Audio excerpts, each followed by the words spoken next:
Okay, so I noticed downstairs you had the sets with the sweeps, Rodimus, the Junkians. Ah. So downstairs there were the sets with the sweeps, Junkians, Cyclonus.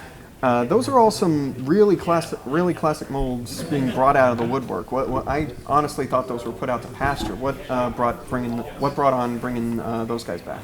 Well, the theme for Platinum in 2016 is the celebration of the 30th anniversary of the 1986 movie. So you'll see those guys kind of put together as an homage to that. When those items were greenlit, we wanted to try to get representations to kind of have the Junkie battle or have the sweeps and Cyclonus, and so we had to use molds from our Vault catalog.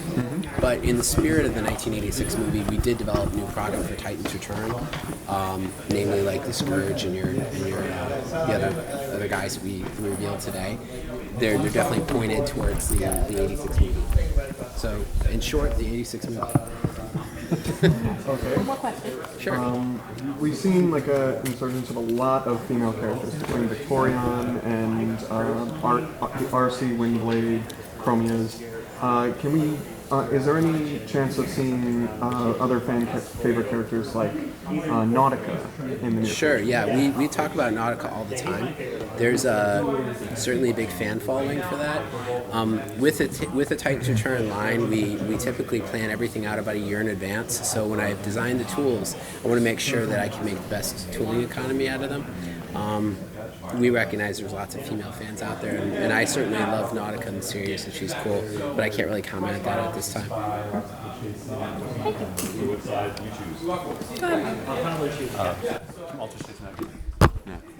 My question, two questions, should be fairly quick. Great to see the Titan Master, Headmaster gimmick return. It was always a lot of fun back when I was a kid collecting them. Yeah. My son will be into it too, I'm sure. But one thing that everyone always ran into a problem with was that if you lost the head, then the toy is kind of useless. Is there going to be any kind of setup through Hasbro or Hasbro's website if someone loses the toy so they can just order the head again? Or do you have to kind of mix and match with another one at retail? Well, that's really the beauty of it, is that if you're a little kid playing with Titan's Return toys and you lose the head, you could go to retail and get another one for $5. Well, they're the single-pack ones, but not the... single-pack ones. It wouldn't be the guy's actual head, but because of the system, the mix-and-match play, it would allow you to replace the head of your guy. That was our thinking for that. And price point for the Armada of Cyclonus set? That's a good question. No, we can follow up. Yeah, we'll have to follow up with you. Make sure you give your information to our PR team. Yeah. All right, thanks. Hello down there. Frozen Han Solo phone? Yes. So you'll power a force figure. Hey, Frank. Can you transform the characters with the head in? Are there any that you have to take the head off in order to actually get the pieces to move? No. They all have to have their heads come as you play with them. You have to disconnecting the head is the first step. Okay. Not unlike the original Headmaster's toy. There are some characters where the head kind of fits in a spot where I think you could transform it. Power Master Prime, I think, kind of works that way, but it's not. It's sort of an exception to the rule. Typically, the way those things play is you pull the head off, he turns a little guy.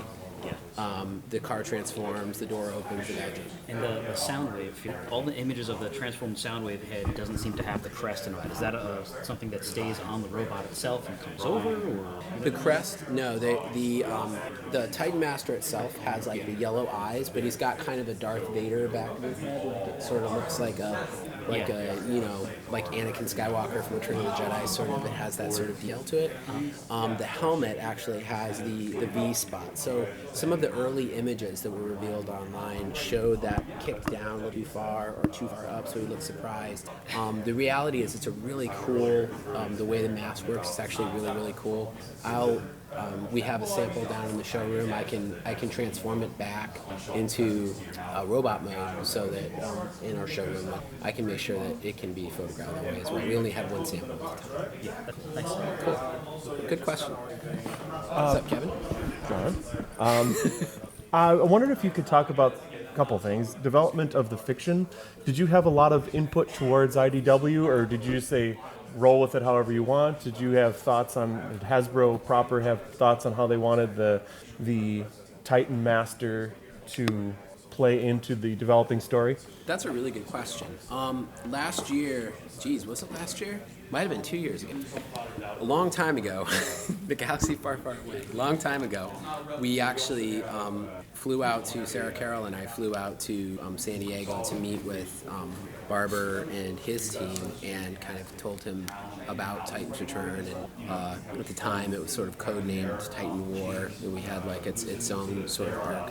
And we shared with him all the ideas, and one of the key ideas was that there were sort of these cross-compatible little characters. And whenever we work with him, we don't want to just come in and say, hey, here's this, do it. No, that's terrible. But we respect that the IDW universe has this wonderful connected story, and it's not our job to monkey with that. But what we did do is a long time ago, we did sort of present him with the line plan. We gave him a rollout of when things were going to be coming out of retail, and so that he would have that fuel to use in his stories. And it's up to. I guess it's up to the IDW guys to kind of craft what the powers are. We kind of go in there with almost like a couple of rules of the universe, like our pseudoscience. So we went in kind of, we borrowed from them. Barber had built in the pseudoscience of the Titans having the space bridge inside of their body. So we took that and we're building that into our bit. At the same time, he's building in the idea of the Titan Masters having great power. So in his story, you'll see, and he's already talked about this in New York Comic Con, so it's no big reveal, that Titan Masters coming back is sort of the imminent foreshadowing of a greater event, and that there's Sentinel Prime is coming back in Hawaii, and there's some interesting pieces that you'll definitely, just kind of like how it is now, you'll see things happening in the comic, you'll see things happening in toy. Will Chrome Dome's head come off and turn into Stylor? Probably not, because that might be very unusual for our readership, or IDW's readership. And Rewind would be pissed. But I can the partnership between IDW very strong. We both have the same love for the brand, and we definitely try to give them a download well in advance to kind of hey, Skull Cruncher's coming out in a couple of months. Here you go. What do you think? And we'll hear from them. Tarn or Nautica or something like that is coming, and they'll. It's a two-way street. It works great in that. Good. Can I get another? The interconnectedness. So Prime Wars, you have. I wonder if you could speak to the interconnectedness between Combiner Wars and Titan's Return. And once Titan's Return happens, does that mean no more Combiners toys? That's not true. The sky's the limit for their chapter. So nothing's off the. But basically, once Titan Return toys start, Combiner War toys, there won't be more? That's not necessarily true either, but it won't be our forward-facing message. Sure. Okay. Does that make sense? Mm-hmm.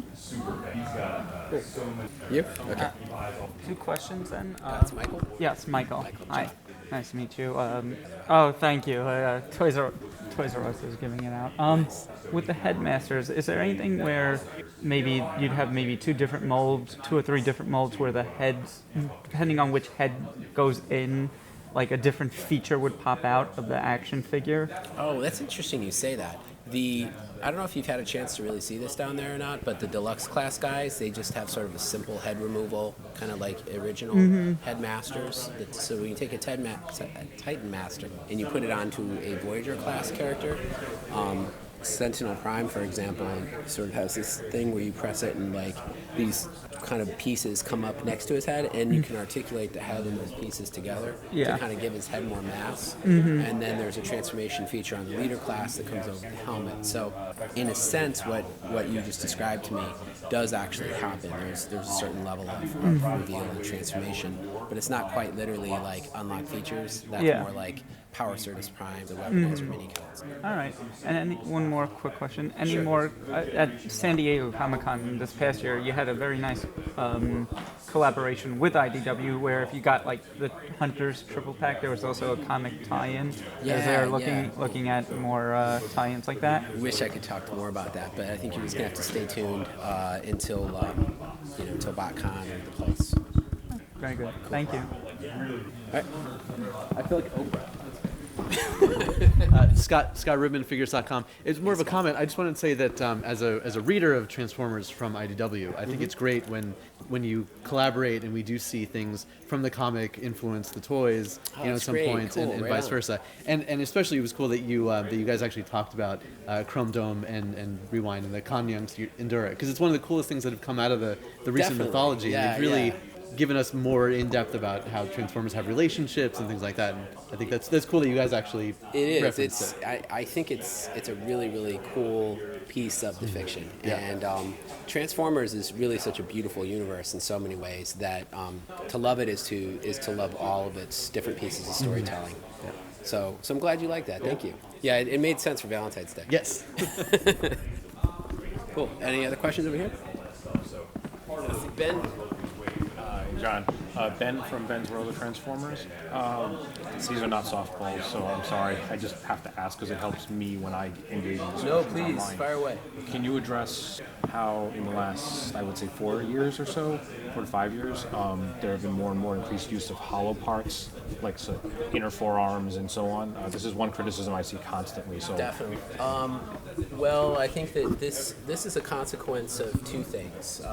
We want to make sure that the height and mass still stays the same across the deluxe class, mainly because when you look at deluxe, which is one of our best-selling assortments, or Voyager, which has a similar kind of appeal, arguably leader, you want to make sure that if you look at figures from several years ago, they're, as a long-term collector, going back to like 2002, things like that, a deluxe back then was really almost like a Voyager scale.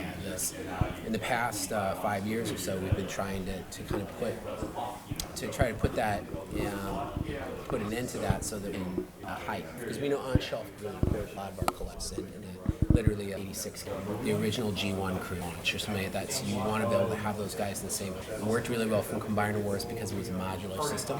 With Titan's Return, we had a similar thing, but you are right. There are some more voids, more hollow parts. The reason why is because although we're trying to maintain height, the costs of labor and production continue to increase, as well as just the general cost of retail inflation. So in order to keep the value for our consumer, we have to sort of continue to try to find ways around it, to the point now where I feel like some of the hollow parts, I've even seen customizers, scratch belt guys fill those in with putty and things like the kit. So I think there's definitely something on the horizon where we're going to have to look at changing the scope, what the value of the deluxe means, for sure. And does anyone else? That's a good question. That's a tough question. Yeah, I'm sorry for the tough one. That's okay. You know me. I'm trying to It's be better, the advocate. you know what though? It's so- better to be honest and answer direct than to have people speculate. Yeah. So, other toughie. And I know you answered this in the last round already, but I just kind of wanted to get can you address the concern fans have had regarding the sheer number of redecos and retools for Combiner Wars? What led to that? And will we see that level of redeco also in Titan's Bar? That's also a really good question. I spoke to it earlier, previous interview group, but when we were launching Combiner Wars, it was actually a very different time in Transformers.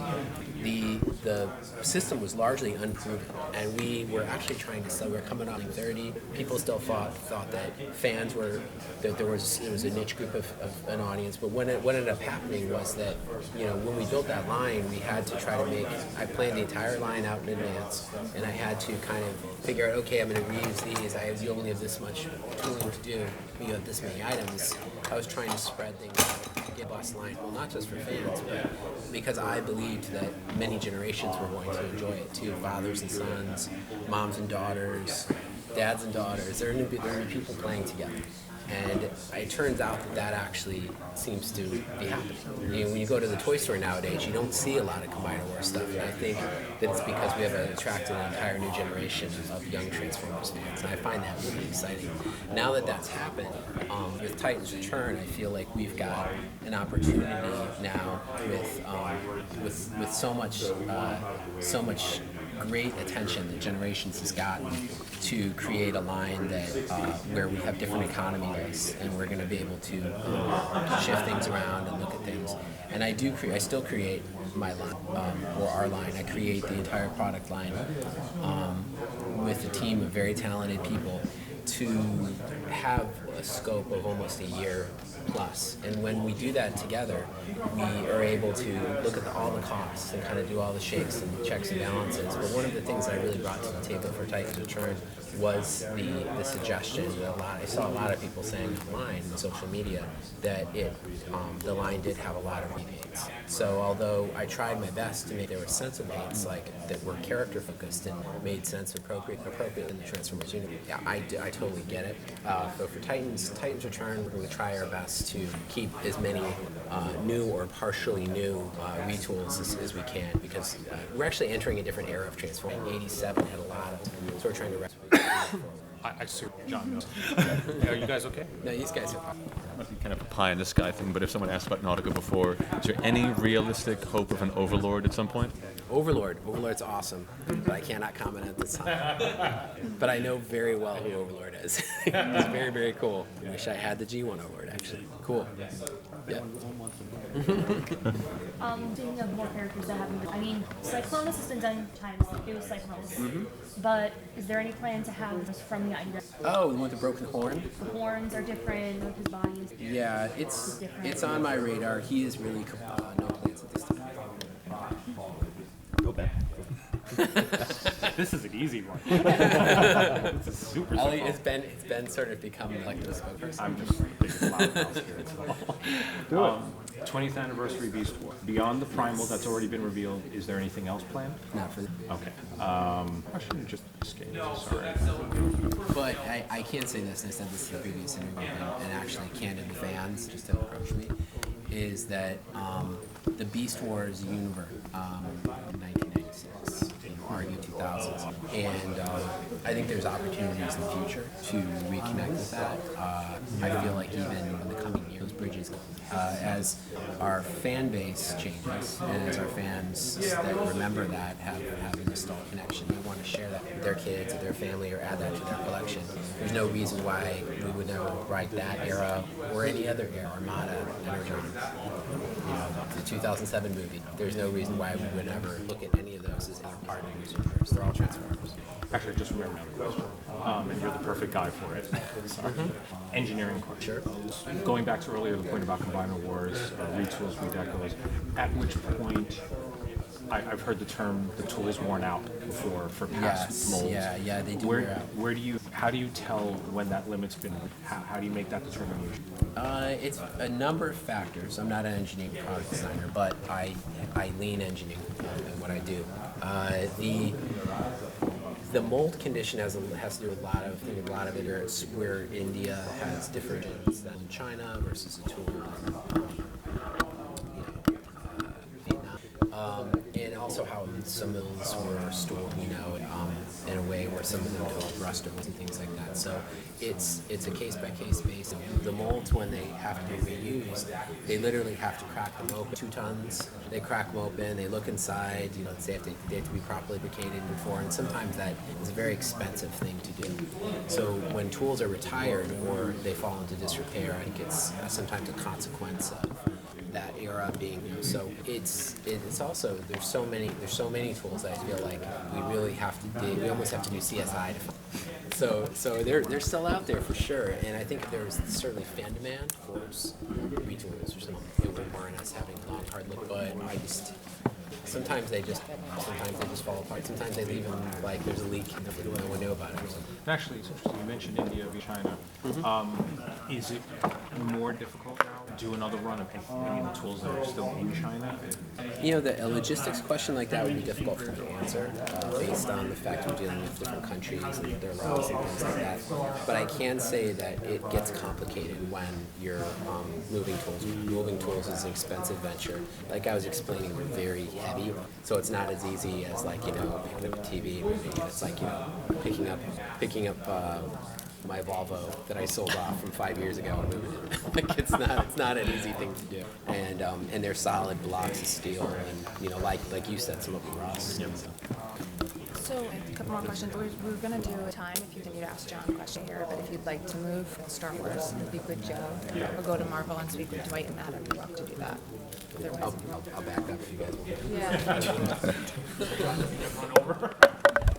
Thank you. Yeah. And if you're all done, you're welcome to just exit here. I know you can do it. I do kind of have a bigger picture question. Any plans on like a Rodimus Prime as opposed to just Hot Rod? Rodimus, you mean with the cab and everything? Yeah. The trailer? No, like IDW Rodimus. Or Either. Meets the Eye Rodimus. He might want the trailer. Yeah, no, the trailer version, definitely not at this time. Buy Cloud Rodimus and be happy. What? Finishing up with more with what Ben was asking about, when are the first runs of toys from that are we've heard that manufacturing shifting. What are the first toys to be manufactured in India? How will that start? Oh, no, I never made that speculation. Oh. I'm saying tools in general around the world, not Transformers tools. But For example, I was speaking. speaking. Manufacturing is shifting, isn't it? Or No, it's not actually. I can't confirm that. I can confirm that a lot of the tools that I'm working on right now are done to be. So, but I don't know where production will shift in the future, nor am I properly suited to make a statement on that. Okay. Thank you. Right answer. You almost had a heart attack. But no, my statement earlier about India was actually with regard to my experience on G.I. Joe. When I was working on G.I. Joe, some of the original 1980s tools were sent to India. And there are different conditions that some were stored in, and I think some of it has to do with climate, things like that, and that's what I was speaking to. Are they still there?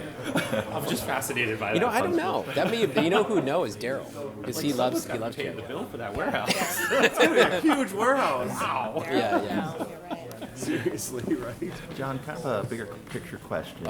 Bigger than Benson can ask. Yeah, this might be a little tough. So, looking forward, given how it's been pointed out, the fan community's kind of become a bigger part of the focus for Hasbro. Yes. Will there be an official fan convention going into 2017? We are looking at all of our options, and I think ultimately we would love to be able to do something like that for our fans. Timing, I'm not sure about. I can't give you a definitive on that. Yeah. Good team, tag team. But we can say we're definitely looking forward to BotCon this year. It's going to be exciting. It's going to be really, really cool. And yeah, I love Kentucky, so I haven't been there in a long time. Yeah, the bourbon tour. Did you hear about that? Yeah. Hi, welcome to John Warden. Yeah, Transformers. Yeah, John Warden. So what was the first one you Star worked Wars is on? right there. First Transformer? Yeah, And Marvel's right here. Done. Your favorite, I guess, that you've, if you could choose, really. My first Transformer I worked on was Whirl. Oh, right on. Yeah, Whirl. The fantastic. 30th anniversary one. Yeah, it was coming right off of G.I. Joe, and it kind of showed because it was very military-ish, and it had like a lot of cool little details, and modular weapons and stuff like that. Right after that, I did the Roadbuster, two of my favorite toys when I was a kid. But I'd have to say, it's really tough because when you work on a lot of toys, you like them all for different reasons. I really like Devastator, I think probably most of all, just because of the complexity.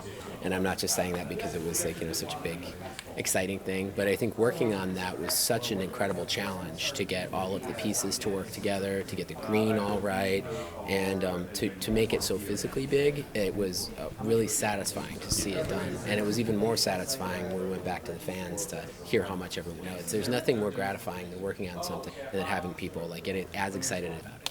Actually, that jogs with me.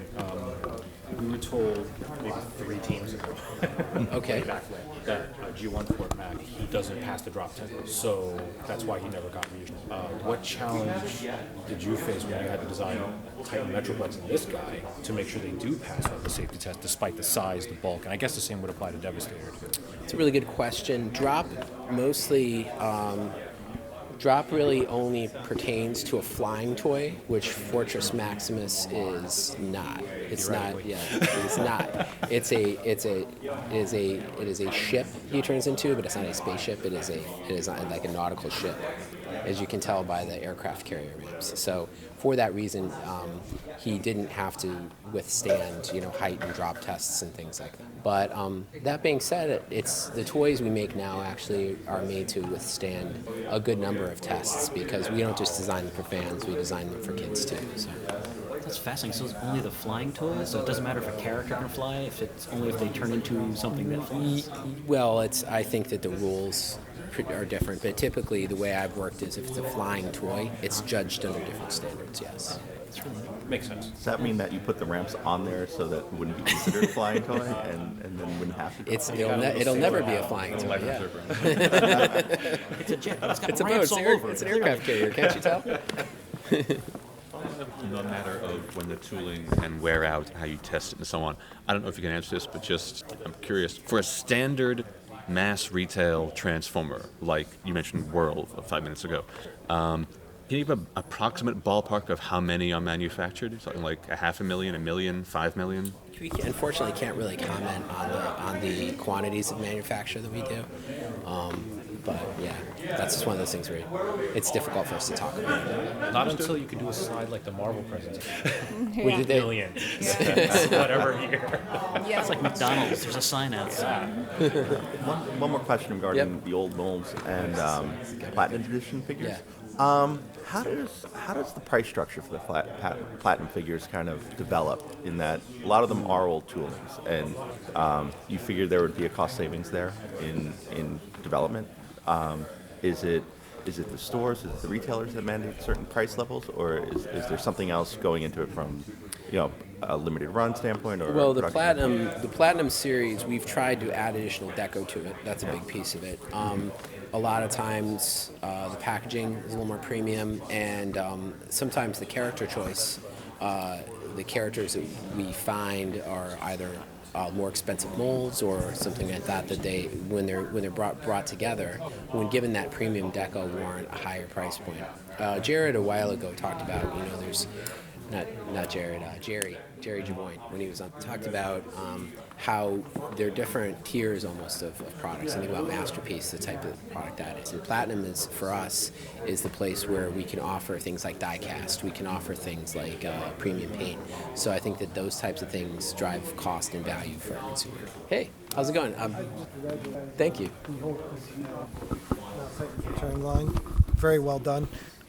Given that you guys have improved engineering so much, has there been any thought process to returning to maybe a Star Wars Transformers crossover? Wow, that's a really... Or is there anything preventing you from doing that? The first line had a lot of misses, but there was also, a couple of gems in there. I feel like it can be done in a much better way now. It's definitely it's a very exciting concept, but I don't think that's something we can comment at this time. Yeah. Fun story. I actually got to, through Paula, I actually got to play with the TIE Fighter Darth Vader prototype a year before it came out. She sent it to me and was just like, tell me what you think of this, and then mail it back, quick. Wow, cool. So, yeah, that was fun. That line, by the way, I think compliments to whoever worked on it, but while the robot modes were a little weird, the vehicle modes were top notch. Yes. I mean, they were amazing, honestly. And I'm going to echo what someone said about your work on Combiner Wars and Titan Wars. This is the part where I don't ask hard questions. Everything, what has really amazed me, is not a question, it's a statement, is that you have been able to pick things which I would say 5 years ago would have not been approved because they would have just said, we can't sell that. You need to table that. Because we were told at BotCon and other conventions, we're thinking about that, we're not sure that's going to work, and now you're making it. Like, I don't think anyone sitting here thought we'd ever see Mindwipe in toy form again, or Skull Cruncher, and yet there it is, and I'm actually still kind of amazed it's there. And I've known about Skull Cruncher since October, and I walked out of that event thinking, I can't believe that was there. That's great. That's really cute. I mean, kudos, not just for the engineering, not just for the design, but for pulling off the concept to even get approved so you could make these toys. That's great. Benson, what makes that is almost two things. We've got an incredible team at Hasbro that works really, really well together, and I mean, it's not you're not talking normal marketing and engineering people. These guys are almost like We joke and say that they're like the Navy SEALs. Like we have the greatest engineering team. We've got the greatest marketing team, the greatest sales team, and all of us all have such a passion for big robots and transformers that we try to bring that to the table every single day. And really, what energizes us, it's no bull. And I say it's really what energizes talking to you guys, understanding what really makes you love Transformers, and then trying to translate that into what we do, because this is, we have to all kind of understand that we all love Transformers together, and our best efforts have to be reflective of like what you guys say, in addition to what we know is going to be the next bit for the kids around. Oh yeah. So glad to hear that. For me, Devastator set, that falls into that category of like things I never thought I would see a 2-foot tall Devastator, and they all are G1, and I mean, awesome. thank you. That really can't comment. Maybe a scrounge on the way. Yeah, right. Yeah, unfortunately we cannot comment on But if you made one, speculation. I would buy the heck out of it. Yeah, that's true. Just like if Speculation, you made maybe certain other if we were a Computron, we would love it. Pulling his ear. I don't even considering it collecting anymore. I just consider it my monthly Hasbro Takara tithe. I dreamed you made a Lion Kaiser. It was very, very happy. I had that same dream. I did too. That's so weird. Oh I was my like, God. my God, that was so weird that they would do that. And I said, I would buy that. In my dream, I say thank you because that's my dream come true. But also, honestly, in all seriousness, like just this kind of almost silly stuff, like the Generation 2 Menasor, Bruticus, and Superior. Like, if you told me 2 years ago, oh, they're going to make that, new versions, not reissues, I would have said, you're crazy. That's not going to happen. Leadership's never going to prove that. And there it is. That's awesome. Thank you, Benson.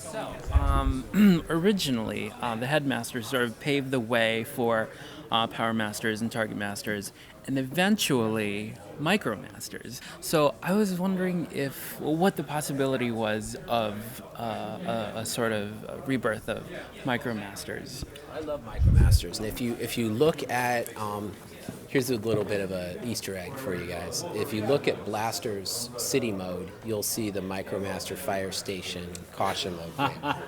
It's actually a throwback to the Micromaster set, and part of the inspiration for Teams Return really was the idea of highways and byways kind of thing that was happening in the early 90s with the Micromasters. There's such an awesome thing about those little Transformers and the teams and things like that, and it's certainly on my short list of favorite things about all Transformers. So yeah, I think we're inspired by the same thing, but know that the throwback piece of Titans Return did connect a little bit of tissue to Micromasters, and also some of the Japanese series as well that had similar types of play patterns, the Godmasters and things like that. Is there a possibility With the third chapter, I mean, like I was telling Kevin, like the sky's the limit for the third chapter. There's no third chapter. Doesn't like. There could be Titans, there could be Combiners, there could be Godmasters, it could be anything, So I think that we're fueled by the same excitement that you guys are, and we want to make sure that we're bringing cool stuff to the table all the time. That sounds like a generic answer, but it's really true. It really is true. Quick question is about the Legend class figures. The previous team had mentioned that whenever they do a figure, or they do say a Legends class Starscream, they want to do Thundercracker and Skywalker and so on and so forth. Sure. And since that team started, they started doing the mini bot. And there's about 15 of them. We're getting close to getting all of them. Yes, I just you want are. to know Yeah. if that's being considered that, we haven't done a couple of these. Are they, that we're considering trying to finish out that? Unequivocally, yes. Yes, we are. It's on our list of things we want to do. But yeah, all those characters are definitely That would be a very brawny. a cool thing. It's one of the coolest things about that promise is that when you think about the Seekers and things like that, it's Hasbro putting forth an effort to complete those sub collections, and I'm a big fan of that. I feel like, especially with Titans Return, you look at the era '87 through '90, there were a lot of little sub collections, and I feel like if we're gonna do some of those guys, it makes sense to look at all of them. Some of them are a little more of a challenge than others, but yeah, I think there's there's room. It's all Transformers, so it's all cool stuff. And just as another kind of question to this, I read an article a couple months ago about Disney and Disney being sort of the guardians of modern mythology. Okay. And I feel like Hasbro kind of is starting to take that notion with their properties. So I guess my question is this reverence to the original run and previous generations, will this carry over into the writer's room and into the movies that are coming? Is this something that is trying to be funneled into the bigger picture? I can take it. I mean, I think that storytelling is incredibly important to Hasbro, and I think that you'll continue to see storytelling at all levels, weaved into product and entertainment, and kind of trying to tell, a bigger Hasbro story. But obviously, there's so much lore with Transformers that I think you'll continue to see the storytelling, and obviously John can answer more. No, I think there's. I mean, with the announcement of the new Transformers films on the horizon, like Hasbro universe. Yeah, I think it's all about trying to make it part of a universe, and I think that there's a mindful eye to that for sure. Can't speak to too many details, obviously. So on this movie scope, I imagine you can't talk about how you're practically must be done developing toys for Transformers 5 at this point. If you're ahead, so I won't ask. But What you just did. well, obviously you can't answer. It's more of a Ben Yee statement. Just a statement. In general, though, I think there's a fan perception that the number of toys or the resources you have for this sort of thing, Titan's Return and Generations, winds up going really pushed aside when movies come out. I feel a little fear that, oh man, it's going to become sort of swept under the rug when, movies start taking the primary focus. And can you speak to that, maybe? I can't really speak to that directly, but know, that we're definitely just excited about what we're doing. It's a little too far in the future to make it kind of, Like 5 minutes to talk to the team, the Star Wars Oh guys. yeah, I just have one yeah. question. No, of course. At any time, if you guys want to get up and move to Star Wars. The Mishima series going to include the Titan Return stuff? Does it encompass the entire Prime Wars trilogy? You can't really comment on that right now, right? Yeah. It's a little too early. Yeah, just too early to say. It's too early. The Machinima. Oh. That's been stated to be out in the fall, right? Summer. And it's called Combiner Wars? I believe that's the title. Yeah, that's for Machinima. Combiner Wars. At which point... Sorry. Go ahead. I was just going to say, you have 9 minutes, so if anyone does want to move to anywhere to ask any last minute questions, otherwise we can finish up here with John. Cool. I guess one more thing about the Machinima series. Do you guys know if that's going to be? I know I heard you it's bet, going guys. to be Thank 8 you. episodes. Is that going to be released like Netflix style, where all 8 come out at once, or is that? I don't think it's been determined yet exactly what the distribution strategy is, and if it has, I'm not privy to it. Yeah, me neither. Just designer. Are they full-length episodes? They're 8 minutes. They're 8 minutes. 8 minutes each. 8-minute episodes. With Combiner Wars Bruticus, Yeah.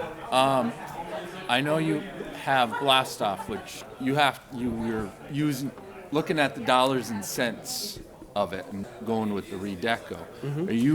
Is there any chance of having a space shuttle combiner on the horizon that might have a different name? Well, there's certainly, there's always those ideas are always on the table in terms of giving fans what they want. Slingshot and Breakneck are great examples of that. So Groove fits into that category. I think that there's opportunities for Hasbro to look at offerings like that. But unfortunately, there are no plans for it at this time.